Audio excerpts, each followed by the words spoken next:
Mga kaibigan, nandito na naman po tayo sa isang reaction video. May panonoore na naman po tayo galing kay Kuya Ben Barubal. Palakpakan, no? Si Kuya Ben Barubal, sa mga nakakaalam, magaling talaga bumanat to. At talagang lahat may katotohanan at real token ka, no? Kilala nyo na kung sino yung nasa larawan? Si Joel Villanueva, isang born again, mga kapatid. Alam nyo, nung panahon kasi, may narinig ako sa kanya na binabanatan niya talaga yung mga taga-kabila, yung mga buaya. Parang nagbanggit pa nga siya ng mga pangalan, may pa-Dracula effect pa eh. Pero, yun naman pala, pupunta rin sa kabila. Di ba? Panis ka kay Jinggoy. Ngayon, sirang-sira ka na. Iyak! Paano ba naman? Kasi kasuhan siya ng mga taga-kabila eh. Di ba? Puti pa si Jinggoy. Ito na mga kaibigan, panoorin na natin to ng sabay-sabay galing kay Kuya Ben Barubal. Hindi pangalan ng kalye ang pinapalitan. Kaluluwa ng bayan natin ang pinapalitan. Hindi basta-basta pinakikialaman. Bakit? Kaluluwa ng bayan ko. Yung mga nagdarahop, yung mga naghihikahos, mga nangangailangan ng tulong, nangangailangan ng ayuda ng gobyerno, umaasa sa tulong ng gobyerno. Pagsasamantalahan natin. Wow. Di ba? Kumbaga, makikita ho natin dyan na talagang concern siya sa mga mamamayang Pilipino na ninanakawan. Di ba? Tapos magugulat na lang tayo, bumaliktad na. Ang dumi talaga dyan sa gobyerno. Ewan ko ba? Alam nyo mga kaibigan, hindi naman tanga-tanga yung mga kababayan natin. Ang problema lang ho talaga natin ngayon, hawak nila ang kapangyarihan. Kaya masakit mang sabihin, mukhang maghihintay na lang tayo ng tamang panahon, di ba? Kaya tuloy tayo, Kuya Ben Barubal. Sa mga politika natin wala yari Ben Barubal. Nandito na yung pinakamagtago ka. Kung isa ka sa kanila, hamalas ka. Pag nakita ka niya, hayari kang talaga. Yung mga politikong di parehas sa bansang Pilipinas. Pinipilas ng pinakamaangas nating bida na si Ben Barubal. Palakpakan para kay Joel Villanueva. Magaling. Lumipat ka na pala. Di ba 12 lang yung mga animal? So, pang 13 ka pala. Ang dami mong pwedeng gayahin. Bakit si Judas pa? Iisa-isahin ko sa'yo ang kasalanan mo sa mga Pilipino. Una, nakapanumpa si Gatchalian sa Kasisoto dahil sa'yo. Pangalawa, nalipat yung liderato sa kanila dahil sa'yo. Pangatlo, hindi na mapapanagot yung tunay na may kasalanan sa flood control dahil sa'yo. Alam ko, pinangalanan niya rin yun di ba? Wala. Pangapat, Si Chis Escudero, di ba pinangalanan niya? Romualdez pa nga sinabi niya pero nasan siya ngayon? Nandun na rin sa kabila. Ay, back to zero na naman yung investigasyon dahil sa'yo. Panglima, hawak na naman ni Bangag sa leeg yung Senado dahil sa'yo. Pagsabihan nyo tong brother nyo, bakit sumapi sa mga demonyo? Oy, born again yan Hindi natin nilalahat, maraming mga born again na mga matitino at may mga utak talaga sila. Bukod nun, puso, meron sila nun sa pagmamahal sa Panginoon. Pero ito, ang hirap maintindihan. Ang maiintindihan lang natin ito, dito, siya ay naghudas. Ipinagpalit niya yung paniniwala niya sa pananakot ng mga taga-kabila. Diba? Mabang usapin mamaya. Yung mga nagdarahop, yung mga naghihikahos, mga nangangailangan ng tulong. Pagsasamantalahan natin. Ang galing mo magsalita. Ang galing mo, ginagano pa yun. Ayun! Napakagaling mo, pre! Isa kang batikan, ngunit isa ring kahudasan ang ginawa mo, pre. Pati yung lamesa, iniikot mo pa. Nilulukot mo yung mukha mo, tapos ipampas-ampas ka pa. Tapos sa huli, kakampi ka rin pala sa kanila. Kadiri, Pucha, walang gigigil pa siya, No, nanggigigil siya rito Nakikialaman, bakit? Kaluluwa ng bayan ko. Kaluluwa ng bayan. Angas mo, pre! Angas ang mga sinabi mo noon. Itong hindi ko makalimutan, yung mga sinabi niya na yan. Nasabi ko na rin yan sa isang vlog ko. Sabi ko, ala, Joel Villanueva, di ba ayaw niya dun sa taga-kabila? Nagsalita pa nga yun, sabi niya yung Dracula, blood bank. Parang pinagbantay mo si Dracula sa blood bank ba yun? Sabi niya. Tingina. Ang taray mo, pre. Alam mo, Joel, pwede ka mag-artista. Kasi puro ka forma. May sinasabi ka pang kaluluwa ng bayan, pero pinagtaksilan mo pa. Kaluluwa ng bayan. Tama. Wala na, binaboy nyo na. Yung mga kasama mo sa katotohanan, iniwan mo. May pahampas-hampas ka pa dyan, lahat ng sinuka mo, kinain mo. Bakang galit na galit pa, di ba? Kakahiya ka, pre. Joel Villanueva. Ito yung opinion ko lamang, masakit sa aming mga damdamin na, ayan, born again ka pa. Hindi naman porket si born again ay naging ganyan, lahat na ng born again, ganyan na. Hindi po. Ito yung alam niya na yung tama, pero ayaw niya dun sa tama. Mas gusto niya ron sa kabila kasi baka mapahamak siya. Hindi mo ginaya si Jinggoy. May sariling paninindigan. Yak. Napakahayop mo, mamen. May paganyan-ganyan ka pa na tapang-tapang mo. Kala mo talaga, papalag ka kay Romualdez. Pero, inalok ka lang ng mga kaso, wala na. Alam ko marami pang isusunod eh. Buti pa yung mga, pansinin nyo, no? Yung mga kinakasuhan ngayon, wala nang hearing-hearing, wala nang kahit na ano pa, di ba? Diretso agad, yung arestuin. Si Romualdez, sabi ng ganun, kasama doon si Romualdez, sabi ni Ombudsman. Pero magpasa hanggang ngayon, asa na ba? Mas nauna pang nahinog si Villanueva, sabi niya, nahinog na raw. Ay, ako, gobyerno po siya, tinatanga-tanga niya yung mga tao. Sino ba yung daddy na ito? Sigurado ko sinusuka ka na ngayon ng daddy mo. Yung daddy niya, Villanueva. Nag-ugat po ang mga kaguluhan sa Tumigil magkasunod. ka! Nag-ugat ang kaguluhan dahil sa'yo sa Bagyo. Kayong dalawa ng Bagyo ang nag-expose ng korupsyon sa flood control na to. Di ba nung 2024 mo pa pinaglalaban to? Ang reklamo mo pa, walang pumapansin sa'yo. Tapos nung kinampihan ka nila sa laban mo, yung kumampi sa'yo, iniwanan mo. Oo nga, no? Kasi senador pa siya eh. Bago pa maging senador sila Marcoleta, ito senador na. Bagong halal sila Marcoleta. Ngayon, kinampihan na siya, nandiyan na. Tapos ngayon, ikaw ngayon ang babaliktad. Buti kang kapal, pre. Hingi na, pre. Wow. Yung laban mo, inatrasan mo. Higit sa lahat, yung kalaban pa yung kinampihan mo. Ben, awat na Ben, tama na yan. Anong tama na? Paano yung issue sa flood control na yan? Wala na, parang back to zero na. No pansin na, ipaubaya na lang sa ombudsman. No? Tapos sila Bongo, Marcoleta. Sila na ngayon magiging sa flood control siguro, no? Paragis niyan. Hindi pa ba kayo nadadala? Ang yayaman nyo na, ang dami nyo ng pera, tapos gusto nyo pa ng maleta?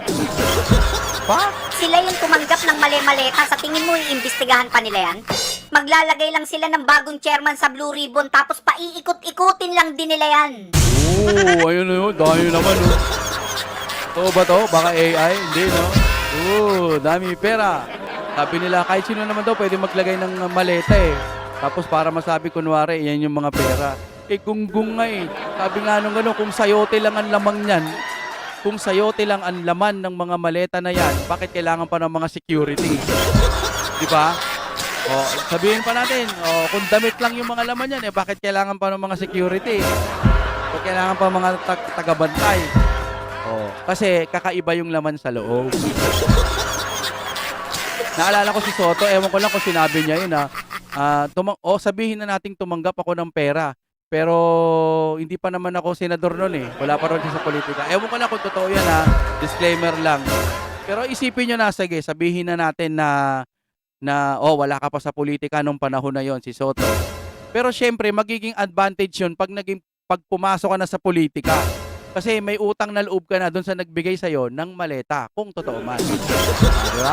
Hindi nyo napansin, hawak na ni Bangag sa leeg lahat ng mga institusyon dyan. Yon. So, sino pa ang kakampihan natin? Sa totoo lang, mas maraming mga Pilipino ang bumoto kay BP Sara. 32 ba o 32 million? Correct me if I'm wrong, 31, 32. Ngayon, papayag ba kayo na iilan lang sila, yung mga yan? Sabi ko nga, wala pa nga sa 10,000 yan eh. Iilan lang yung mga yan na gustong pabagsakin si BP Sara. Diba? Wala. Wala eh, pera talaga, no? Kontrolado niya yung pulis, kontrolado niya yung NBI, kontrolado niya yung DOJ, kontrolado niya yung Kongreso, kontrolado niya yung Senado, Grabe. at kontrolado niya yung Ombudsman. Kaya malabo pa sa sabaw ng pusit na may mapapanagot dyan. Wala na. Hintayin na lang nating bumaba. Kung bumaba, eh kung ipalit niya si Romualdez, na lalo. Kasi mga Pilipino, wala lang, okay lang. Sabi ko nga sa inyo, kapag Luzon, Visayas, Mindanao, magkakatabi lang at kailangan lang ng tulay na lalakaran, papuntang rally, malamang dudumugin niyang Malacanang. Ang problema, Luzon ang may hawak ng may pagkakataon na pwedeng magkaisa. Ang problema, may nanggugulo pa. Sir, can you tell us more about what happened with negotiation kay Senator Joel?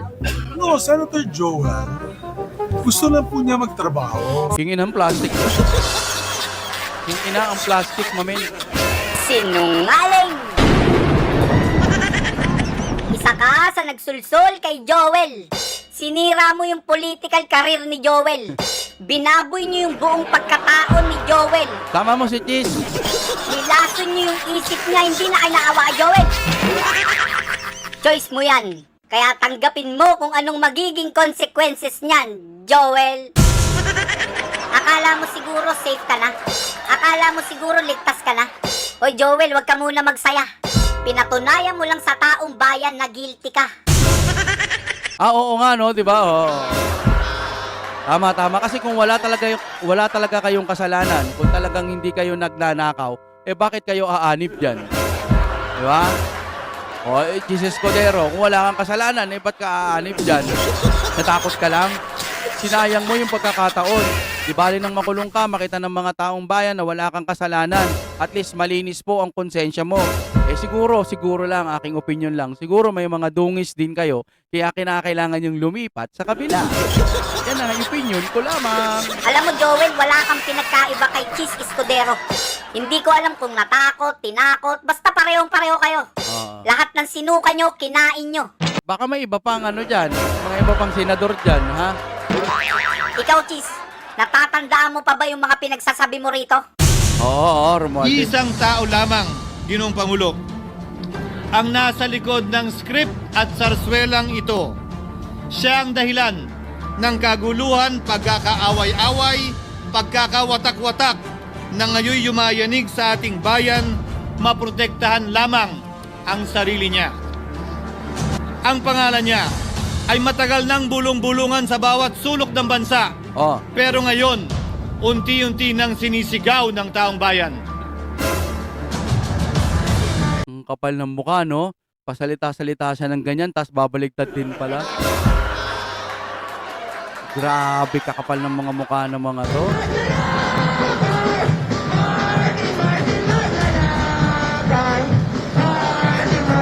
Wala silang pinagkaiba sa mga dilawan na may ayaw kay Marcos na ngayon nakikikain na rin. Nakikiyakap na rin sila sa Marcos. Dati ayaw nila yung mga dilawan. Pinatunayan nyo lang ngayon na takot kayo sa Marcos. No? Kasi nga may nakita rin ako namatay yung kanyang itay, yung Aquino, tama ba? O siguro ayaw niyang maulit kaya si Bam, kampi na lang kay Marcos.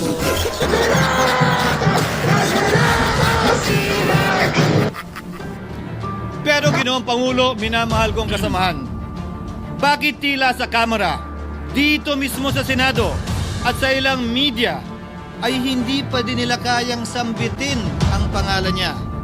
Pues, sasabihin ko, Martin Romualdez. O, kita mo? Tapos nasan ka ngayon? Nasa kupunan nila. So ngayon, natatandaan mo pa ba yung mga pinagsasabi mo? Ang sabi mo, iisang tao lamang ang nasa likod ng script at sarswelang ito. At siya rin kamo ang dahilan ng kaguluhan at pagkakaaway-away at pagkakawatak-watak na tulad na nangyayari ngayon sa Senado. Grabe, no? Tapos lilipat ka na naman uli sa kanila? Gets na namin, hindi nyo na kami maloloko. Kawawang mga Pilipino, pinapaikot-ikot nyo lang. Lalaban tapos sa atras. Lalaban ulit tapos sa atras na naman. Atras kung atras, lalaban kung lalaban. Natatakot kayo, kalaban nyo, adik naman. Kaya sa darating na eleksyon, tandaan nyo yung mga mukha na yan. Pag nakita nyong nangampanya sa lugar nyo, kurutin nyo ng niper yung mga tagiliran yan. Wag na nating iboboto yung mga yan. Pagkakasyahin natin sa inidoro yung 13 Judas na yan. Erwin Tulfo, Rafi Tulfo, Ping Lacson, Tito Soto, Bamakino, Chis Escudero, Risa Ontiveros, JB Ejercito, Joel Villanueva, Win Gatchalian, Miguel Subiri, Kiko Pangilinan. Alam nyo, masakit na katotohanan, tama nga naman, wag natin silang iboto. Ang problema, na-shock tayong lahat kung paano nakapasok si Aquino at nakapasok din itong si Kiko. Ito ang dagat. Bamakino tahimik, nakapasok. Sinusuka na nga sila eh. Pero paano nakapasok? Gusto ba talaga sila ng taong bayan? Tanong lang po ah. O may magic na nangyari sa halalan? Yun eh. Kaya kahit ayaw natin silang iboto, kahit magbantay pa nga eh. Naalala nyo may isang, ewan ko sa, nakalimutan ko na pangalan nun eh. Ibinunyag niya yung pwedeng mangyari o yung nangyari dun sa eleksyon. May US, anong tawag dito? Ba't kailangan daw nakakabit yung RJ45, no? Basta yung UTP cable, doon papuntang slot machine sa machine. Dapat daw ilalagay lang yon kapag ka itatransfer na tas tanggalin ulit. Kasi pag ilalagay mo yon naka-online, pwede ngang ma-hack at magamit na ma-magic yung resulta ng eleksyon. So, 'di ba? Tuloy-tuloy yun eh. Pero kahit malakas na yung daldal niya, wala pa ring nanagot, 'di ba? Paano nangyari yun? Naalala nyo yung halalan, sabi ng ganon, may lumabas na bumoto siya, pero yung lumabas dun sa resibo, tinignan niya, iba yung binoto niya, iba rin yung lumabas dun sa resibo. Naalala niyo yun? Anong sabi ng Comelec? Yung chairman ba yun? Sabi ng gano'n, baka nakalimutan lang kung sino talaga yung binoto niya. May nag-news ba nun? Wala. May nag-news man, mga legit lang talaga na sa katotohanan. Pero hindi na masyadong inungkat. Di ba dapat tinitignan yun? Pwede ba yun? Kaboboto mo lang, nakalimutan mo na kung sinong binoto mo. Halimbawa, binoto mo. Kunwari, Bato de la Rosa. Halimbawa lang, Bato de la Rosa, binoto ko. Wala kang binotong Aquino o wala kang binotong Kiko. Pero nagulat ka sa resibo, biglang lumabas, Kiko. Ay, isipin mo ganito, baka nakalimutan ko lang kung sino binoto ko. Oo, baka si Kiko talaga binoto ko. Pwede ba yun? Diba? Invalid reason nga yung sinabi nung Comelec, pero bakit nagkaganon? Wala na, tapos na, walang action na nangyari. Nag-ingay lang ng nag-ingay, pero wala, napabayaan at tuluyang nakapasok sa Senado, si Bam Aquino, etc. No? Yun lang sa akin. Opinion ko lamang to, vision ko lamang na baka nga merong pangyayaring magic. Nakakapanghinayang kasi kahit bumoto ka, baka magicin na nila. Kung eto nga, garapalan na yung mga nangyayaring korupsyon, pero pinaninindigan pa rin nila na wala silang kasalanan, di umano. Isipin nyo na lang. Isipin nyo na lang eleksyon. Tapos Romualdez. Tapos laban kay BP Sara. Kitang-kita natin kung gaano karami mga tao kay BP Sara na sumusuporta. Tapos magugulat kayo, mananalo si Romualdez. Anong sasabihin ng Comelec? Ito yung ko lang to vision ko lang. Baka nakalimutan nyo binoto nyo. Baka talagang ang binoto nyo si Romualdez, hindi si BP Sara. Diba? Kaya ang hirap na rin, ang hirap ng magtiwala ngayon sa gobyerno. Pero mo 5,500 flood control po siya magpasa hanggang ngayon. Wala pa rin hong nananagot. Mas nauna pang nanagot yung gusto nilang panagutin sa mga senador. At iba pa, si Bong Revilla, di ba? Wala, ang laking pera nun. Hindi pwedeng hayaan lang, hindi pwedeng ibigay lang sa kung sino-sino yung investigasyon. ICI, ano nang nangyari? Di ba wala? Kaya, wala, tinatanga-tanga po tayo. Ben, may kulang ka pang isa dyan.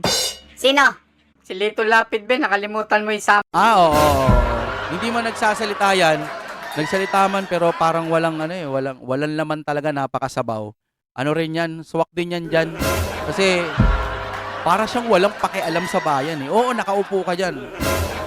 Pero wala siyang pakialam sa bayan. Ang gusto lang niya eh, basta dito ako, ganyan. Hindi niya alam, napaka-importante ng bilang niya. Mayan. Teka, Lito Lapid? Walang iya, senador pala yan? Anak ng tokwa, kahit kailan hindi ko yan naramdaman. Kaya ito si Cheese, wag na kayong magtitiwala rito. Bukod sa kain suka, doble kara pa to. Pwedeng red, pwedeng yellow, pwedeng blue. Pagkatapos niyang ituro yung mastermind, sabay cambio. Di ba ang kapal? Tinuro nyo mastermind eh. Ganoon din si Villanueva, tinuro din. Pero po siya, nakakaya yung ginawa niya. Taktika yun lahat. Pre. Minsan ang binanggit ng mga diskaya ito mismo dito sa Senado, ang kanyang pangalan. Pero agad itong pinabawi nung humarap sila sa kamera. Oh. Ang galing. Binanggit ni Master Sergeant Gutesa ang kanyang pangalan. Pero ultimo notaryo, natunto nila at pinabawi nila ang pagnotaryo. Diba, Buti no? na lang. Huli na't nasabi na niya ang pangalan ni Martin Romualdez Oh, tapos ikaw lumipat. na pinanumpan dito mismo sa ating Blue Ribbon Committee. Hindi ba't si Ginoong Gutesa ang bukod, hindi ba't si Sergeant Gutesa lamang ang bukod tanging testigo na walang kinalaman, hindi sangkot sa flood control issue, kapalit ng kanyang pagtestigo. Siya ang kauna-unahang nagtestigo na personal na naghatid ng pera sa bahay mismo ni Martin Romualdez.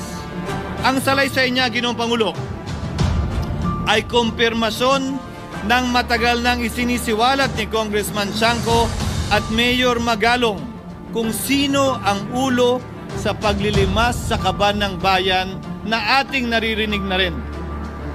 13 billion. Isa rin yan, di ba? Yan yung nasa picture na yan. Yung nagpapa-interview na to. Sana ba yun? Yan, di ba? Isa rin yan, ano? Parang pumirma naman din ata yan. Eh, puting. Ang dami pa mga Cheche Borecho, pipirma din pala. Ano? 13 billion 803 million 693 with Congressman Saldico as proponent. For the record, ang binabanggit po nating Representative Elizaldico, siya po yung chairman ng House Appropriations Committee. Walang kaduda-duda yan.